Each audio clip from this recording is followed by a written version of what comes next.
kita tegas kepada Rosneft, tidak hanya sekedar sebatas ring 1 saja yang akan menikmati itu semua, tetapi se-Kabupaten Tuban harapannya itu bisa menikmati berkaitan masalah tenaga kerja, masalah turunannya. Karena saya ingin punya harapan kepada masyarakat, mindsetnya tidak mencari pekerjaan, Mas, tapi bisa membuka pekerjaannya sendiri. Saya ini bersyukurnya gini, Mas Ono. Pada saat saya pertama kali menjabat, alhamdulillah saya sudah viral. Setelah saya viral ini, alhamdulillah Instagram saya followernya naik. Nah, disitulah teman-teman UMKM sedikit banyak nitip di endorse. Nitip di endorse, setidaknya ada yang saya promosiin di Instagram saya, walaupun mulai dari Instastory dan sebagainya. Akhirnya ternyata, kenalin ini. Di sini banyak produk-produk unggulan nih di Tuban, karena follower saya itu ternyata bukan cuma domisili di Tuban. Betul, para diaspora warga Tuban ada di seluruh dunia ini, Pak. Alhamdulillahnya begitu, Mas Ono. Jadi di endorse bisa ningkatin ekonominya mereka.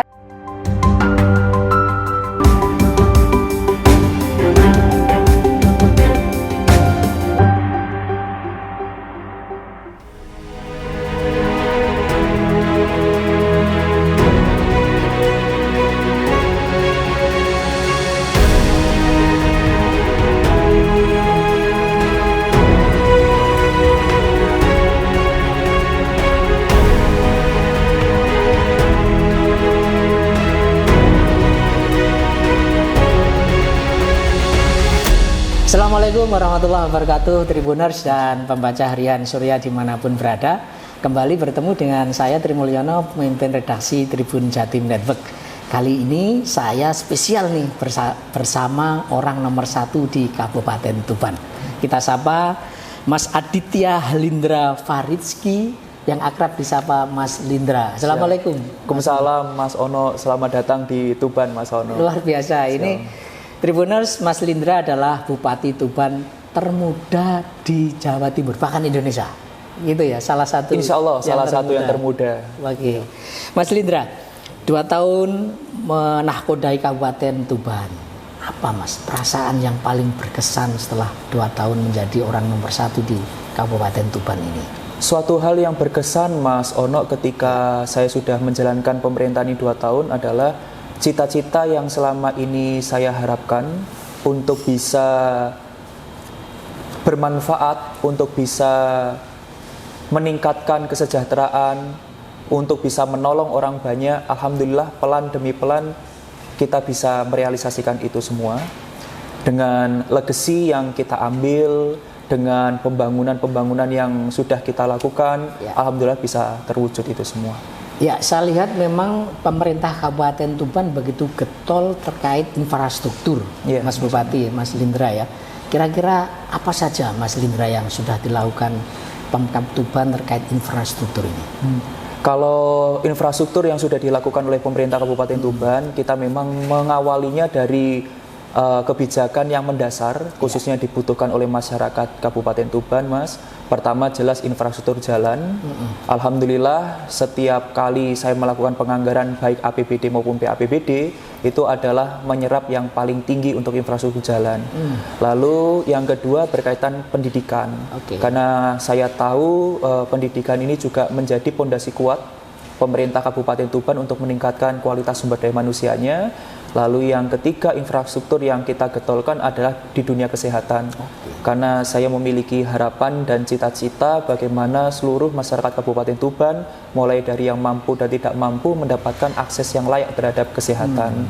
Lalu juga dari sisi keagamaan, karena ini menjadi juga dasar SDM kita yang punya akhlak yang baik. Kita dari sisi keagamaan, kita sudah membangun dari banyak tempat, mulai dari musola, masjid, TPQ dan sebagainya. Jadi ada 4 pilar ya yang sekarang getol diperjuangkan Mas Lindra. 1 terkait jalan, soal kesehatan, pendidikan, dan juga keagamaan.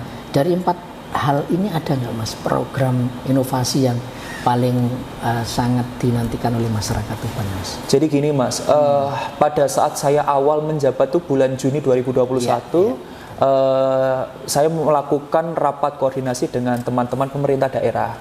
Lalu ada melihat bahwasanya kadang pemahaman terhadap aturan pada saat itu yang mungkin masih minim dari teman-teman atau ada ketakutan dalam mengambil keputusan dari teman-teman OPD yang ada.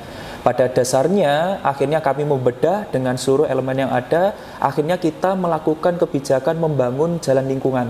Oke. Pada yang dulu teman-teman desa sendiri kita tahu bersama Mas, kalau menggunakan dana desa mungkin itu tidak akan mampu terselesaikan karena kita lihat panjang jalan di Kabupaten Tuban mulai jalan poros sampai dengan jalan lingkungan ini cukup panjang.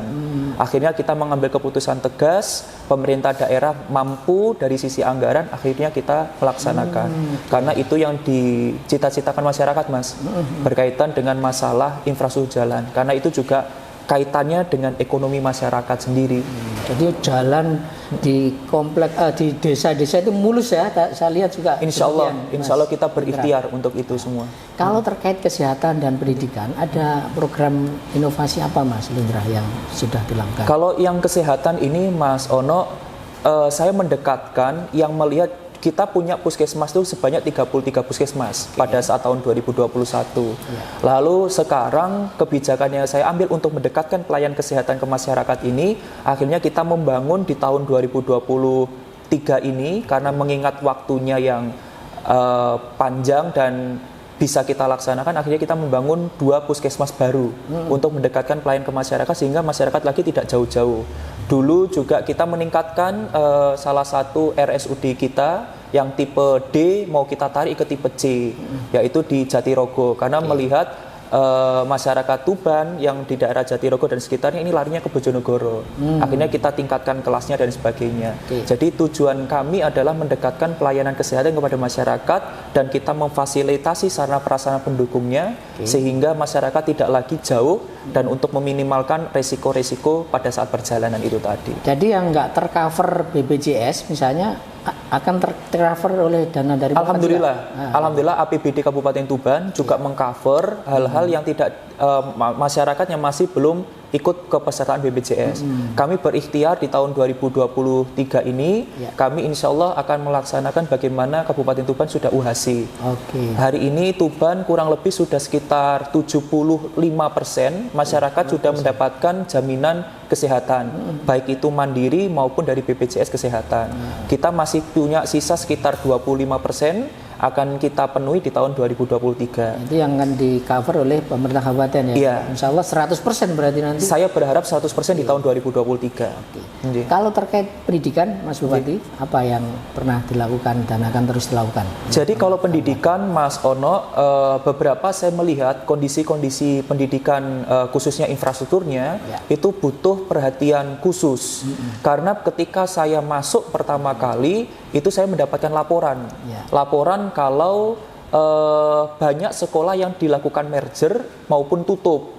Saya masuk dilantik bulan Juni, saya sudah mendapatkan laporan sekitar 8 sekolah yang dilakukan merger atau mau ditutup itu. Akhirnya saya datang ambil kebijakan APBD harus masuk berkaitan sarana prasarannya dulu.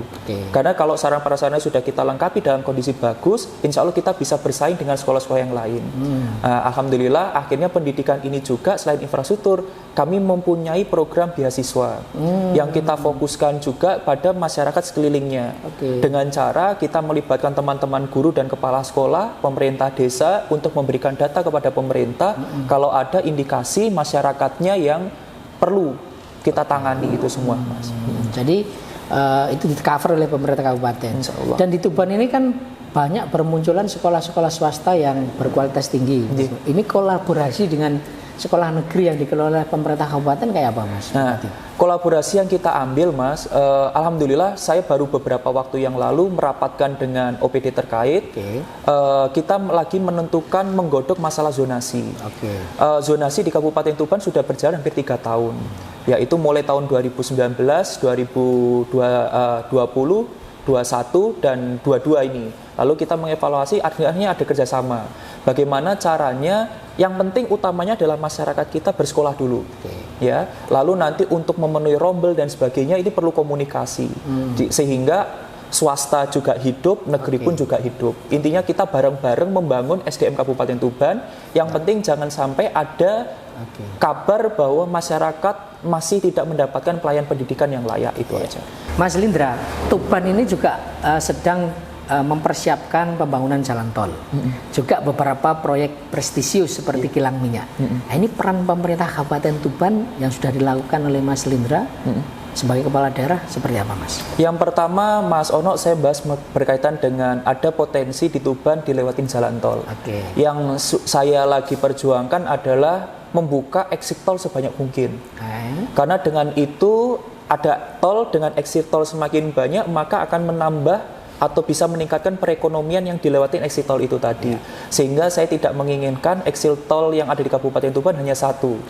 Karena sehingga harapan saya perekonomian bisa bergerak di semua lini yang ada. Dan kemarin kita mengambil keputusan kepada daerah-daerah yang ketimpangan terhadap pendapatannya masih tinggi, Mas Ono. Nah, ini yang lagi kita diskusikan dengan kementerian terkait. Bagaimana caranya exit tol ini bisa dimasukkan di daerah-daerah itu sehingga yang ketimpangan pendapatan ini bisa kita minimalkan, bisa kita tekan. Lalu berkaitan dengan proyek strategis nasional, salah satunya adalah Rosnep di Kabupaten Tuban. Kemarin kita tegas kepada Rosnep, tidak hanya sekedar sebatas ring 1 saja yang akan menikmati itu semua. Tetapi se-Kabupaten Tuban harapannya itu bisa menikmati berkaitan masalah tenaga kerja, masalah turunannya. Karena saya ingin punya harapan kepada masyarakat, mindsetnya tidak mencari pekerjaan, Mas, tapi bisa membuka pekerjaannya sendiri. Karena saya punya mindset bahwasanya kita bekerja keras harus sebanding dengan apa yang kita dapatkan. Oleh karena itu, saya kemarin bilang kepada pihak-pihak terkait untuk bisa menyampaikan turunan-turunan ini sehingga kita sudah bisa mempersiapkan. Salah satunya mulai dari SMA, SMK, lulusannya ini sudah mulai kita dekatkan dengan kebutuhan industri-industrinya.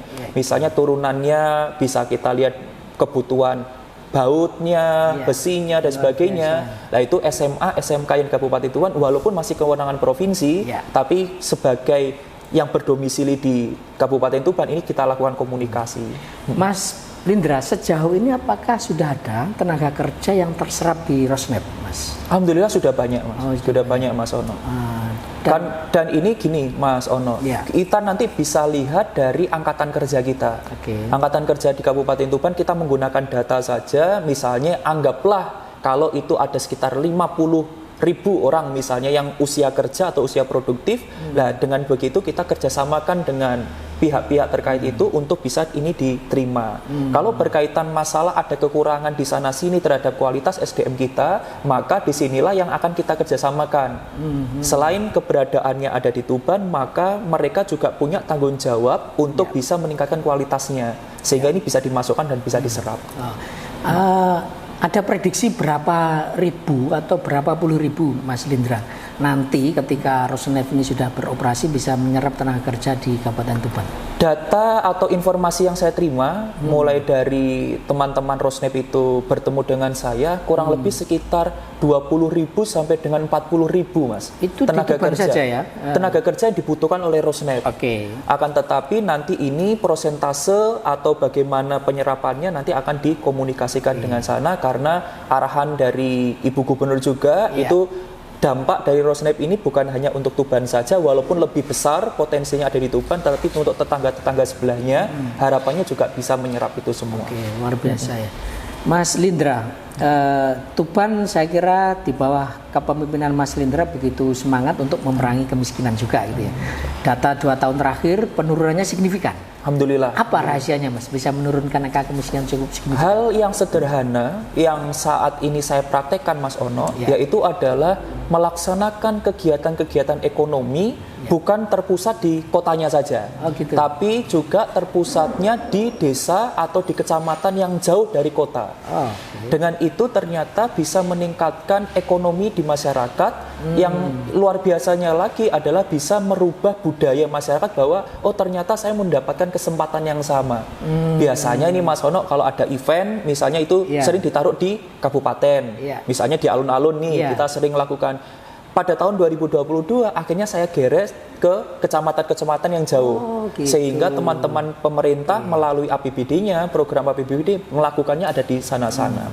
Jadi saya lihat Mas Lindra juga berkeliling ini kalau ada event-event UMKM datang ke kecamatan-kecamatan itu dalam rangka itu ya? Dalam rangka itu, Mas Ono. Jadi saya ingin melihat ternyata Tuban memiliki kekayaan yang luar biasa. Kualitas SDM-nya, insya Allah saya meyakini kita tidak kalah bersaing dengan yang lain.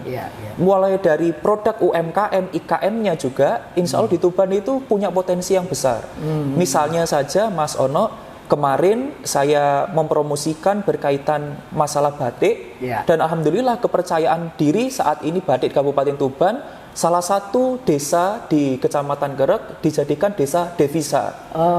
Nah ini adalah salah satu cara menggunakan perangkat-perangkat yang kita miliki untuk bisa memunculkan kepercayaan diri masyarakat Kabupaten Tuban. Mas Lindra pernah nggak diminta untuk mengendorse produk-produk Tuban? Alhamdulillah banyak, Mas Ono.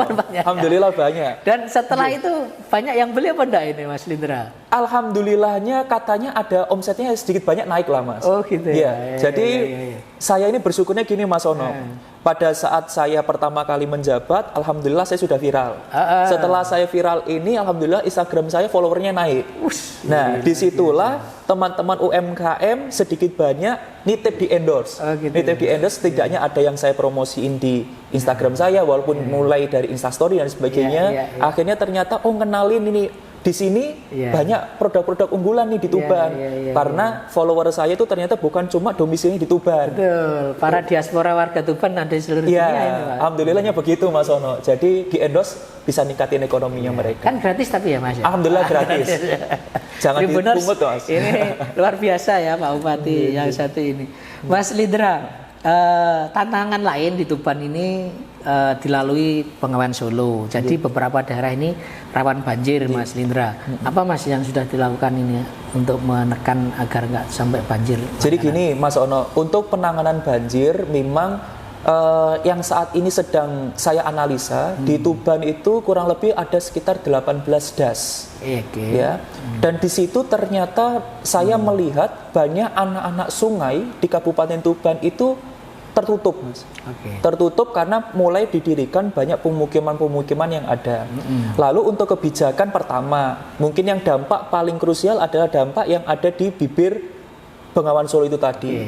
Ada beberapa hal yang kita lakukan pengerasan. Lalu yang kedua, kalau namanya dari sisi regulasi, biasanya Mas, itu memang ada jarak berapa meter yang tidak boleh didirikan rumah. Nah inilah edukasi kepada masyarakat karena memiliki kerawanan-kerawanan itu sendiri. Tapi yang selanjutnya kita alhamdulillah teman-teman dari pengurus Bengawan Solo sangat welcome terhadap pemerintah Kabupaten Tuban. Akhirnya kita dijalinkan komunikasi untuk ada pattern-pattern kerjasama yang bisa kita lakukan. Salah satunya misalnya pengendalian pintu air dan sebagainya sehingga air ini lancar sehingga tidak terlalu menggerus dan sebagainya kayak gitu sih, Mas Lindra, pemanfaatan Bengawan Solo juga dimaksimalkan dengan membangun beberapa jembatan yang menghubungkan antara Tuban dan Bojonegoro. Ini efektif ya untuk meningkatkan potensi perekonomian di Kabupaten Tuban? Untuk adanya pembangunan jembatan ini sedikit banyak berimbas positif, Mas, karena perekonomian di situ berputar. Dan yang kedua, untuk mendekatkan layanan yang lain, bukan hanya ekonomi, tapi pendidikan, kesehatan, mereka lebih juga dekat, misalnya bisa jadi dekat di Bojonegoro atau bisa jadi Bojonegoro juga dekat di Tuban. Intinya kerjasama saat ini dengan pemerintahan tetangga ini menjadi suatu faktor yang sangat penting, karena kita tahu bahwa kebijakan yang akan kita ambil akan berdampak kepada masyarakat sekitarnya satu sama lain. Jadi nanti ini akan jadi hub ya, Tuban, Bojonegoro, mungkin juga Lamongan ya. Ini 3 kabupaten. Bahkan nanti yang Jawa Tengah juga ada, Mas. Dengan pembangunan jalan tol nanti Rembang akan terhubung juga dengan Kabupaten Tuban. Dan Tuban akan jadi sentralnya ya, Mas Bupati rencananya. Insya Allahnya begitu, Mas. Di tengah posisi. Mas Lindra, tahun 2024 sebentar lagi pemilu serentak digelar dan 2023 ini juga mulai memanas gitu ya. Dan Mas Lindra juga selain sebagai kepala daerah juga sebagai politisi gitu ya. Mas Lindra bisa disampaikan apa kiatnya agar nanti perhelatan pemilu serentak ini berjalan dengan tertib, damai dan menyenangkan? Pada dasarnya gini, Mas Ono. Hari ini yang perlu kita syukuri adalah pemilih itu sudah mulai pemilih yang pandai. Pemilih hari ini juga sudah disodori berkat teman-teman media ini. Teman-teman media, beliau mendapatkan informasi yang lebih banyak lagi terhadap potensi-potensi atau bakal calon dari seluruh elemen yang ada, ini bisa terlihat track record-nya di situ. Nah, saya berpesan bahwasanya kepada masyarakat khususnya Kabupaten Tuban, silahkan nilai itu semua, proses itu sudah bisa dilihat dengan seluas-luasnya informasi itu, harapannya memilih yang baik, dan kita tahu bahwasanya siapapun yang nanti akan berangkat, siapapun yang akan terpilih, ini adalah kader-kader atau calon-calon pemimpin yang kebanggaan Kabupaten Tuban. Tidak perlu kita membuat ini menjadi suatu hal yang negatif. Karena ini sama-sama keluarga kita, sama-sama orang terbaik kita, maka pilihlah yang terbaik dengan adu gagasan itu tadi. Mas Lindra ini masih muda, tetapi tidak alergi politik gitu ya. Padahal pada umumnya sebagian besar anak milenial kita ini tanda kutip alergi politik. Dulu kira-kira apa Mas Lindra yang menginspirasi Mas Lindra akhirnya aku tak terjun ke politik? Pada dasarnya gini Mas Ono, ini yang saya pahami terhadap politik. Politik menurut Mas Lindra ini adalah suatu pengambilan keputusan dari seluruh pertimbangan yang ada. Politik bukan hanya sekedar dikonotasikan harus menjadi kepala daerah maupun legislatif. Tapi politik itu sendiri juga hampir kita mau sadari dan tidak kita sadari, kita pun sudah berpolitik. Misalnya nih Mas Ono, orang pergi ke pasar nyari harga murah, itu juga dalam tanda kutip sudah politik juga. Oleh karena itu saya ingin menyampaikan kepada adik-adik saya, pada generasi muda saya bahwa politik tidak semuanya dikonotasikan negatif, tapi dengan kita berpolitik, insya Allah kita bisa mencurahkan cita-cita yang selama ini kita pikirkan mungkin hanya di pikiran, kita bisa mengimplementasikan itu dan insya Allah efeknya bisa menjadikan kebahagiaan untuk orang banyak. Itu menurut saya politik ya Mas ya. Tapi waktu itu Mas Lindra, apakah ada dorongan dari orang tua barangkali atau memang murni dari kemauan Mas Lindra sendiri? Alhamdulillah orang tua saya tidak pernah sekalipun memaksa atau mendorong Mas. Tetapi bahasanya almarhum bapak saya dan ibu saya itu melihat potensi anaknya sehingga ini hanya sekedar diarahkan. Kamu jangan sampai politik yang negatif, carilah politik yang positif dan sebagainya. Pada dasarnya itu keputusan saya pribadi Mas. Karena melihat bahwasanya orang tua saya besar juga di politik dan ternyata setelah beliau tidak menjabat di politik, banyak suatu hal-hal positif yang saya dengar. Keberhasilan seorang ibu saya, keberhasilan seorang bapak saya, ini menjadi motivasi saya. Oh, saya ingin lebih baik daripada orang tua saya. Jadi di politik sebetulnya lebih banyak hal yang bisa kita lakukan untuk kemaslahatan masyarakat. Benar Mas Ono. Mas Lindra, ini di luar konteks pemerintahan dan politik ya. Di ranah dunia maya Mas Lindra. Keyword istri dan pacar Bupati Tuban itu menjadi kata kunci yang paling banyak dicari netizen. Jadi pertanyaannya kapan ini istri dan pacarnya Mas Lindra diperkenalkan ke netizen nih?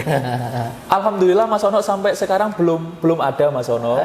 Tapi nanti kalau sudah ada namanya, kalau sudah nanti nikah ya pasti akan kita publish lah. Tapi mungkin Mas Ono saat ini mungkin saya lagi difokuskan kepada pemerintah.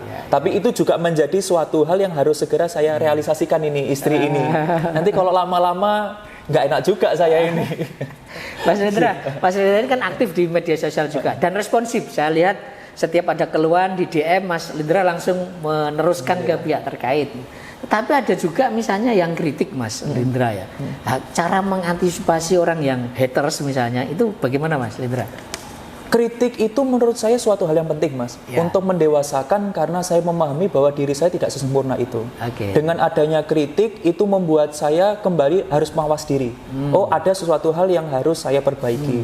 Orang yang mengkritik saya tidak perlu saya jawab dengan kritikan yang serupa, tapi saya akan membuktikan dengan lambat laun itu semuanya adalah suatu hal yang bisa saya buktikan bahwa saya bisa menjalankan itu semua.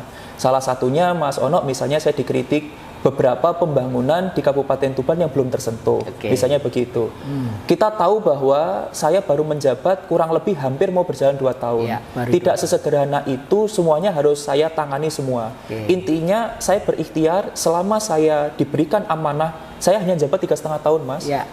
Insya Allah akan kita selesaikan semua selama masa jabatan saya berakhir. Nanti untuk periode selanjutnya biarkan masyarakat sendirilah yang menentukan itu. Jadi tetap direspon ketika ada haters, masukan, nggak maksudnya nggak merasa ini Mas, wah ini apa mengganggu atau apa gitu. Enggak. Intinya orang yang malah mengkritik, orang yang memberikan saran itu berarti adalah orang itu yang lebih sayang kepada kita. Betul.